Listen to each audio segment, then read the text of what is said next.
Hello அன்பு மக்களே, பாருங்கள் பச்சை மிளகா கிலோ 40 ரூபாய்க்கு விற்கிது. ஆனால் இப்போ காய போட்டால் தான் மோர் மிளகா சூப்பராக இருக்கும்.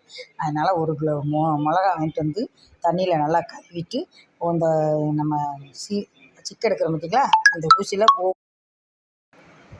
ஒவ்வொரு ஓட்டை போட்டால் போதுங்க. அந்த பச்சை மிளகாயில் நிறையா ஓட்டை போட்டுறக்கூடாது. போட்டுட்டு இந்த மோரில் போட்டுட்டு ஒரு 2 நாளைக்கு நம்ம வந்து நல்லா மோரில் குலுக்கி ஊற வச்சிடணும். ஊற வச்சுட்டு காய வச்சுட்டு மோர் மிளகா ரெடி பண்ணிடலாம். அப்புறம் என்ன பண்ணியிருக்கேன் பாருங்கள், முறுக்கு பக்கத்து வீட்டுக்குள்ளே வந்து தான் செஞ்சு கொடுப்பாங்க, சேல்ஸ் பண்ணுவாங்க. முறுக்கு 5 ரூபான்னு வாங்குவேன்.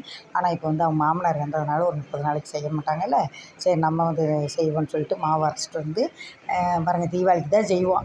இப்போ சரி பிள்ளைகளுக்காண்டி கடையில் கண்டது கழுவி வாங்கி கொடுக்காம சின்ன பிள்ளைங்க நம்ம நல்ல எண்ணெயில் கோல்டு கலர் எண்ணெயில் போட்டிருக்கேங்க. போட்டு முறுக்கு சுட்டு கொஞ்சம் முறுக்கு கொடுத்து விட்டோம்னா சின்ன பிள்ளைங்க சாப்பிட்டுக்குங்க.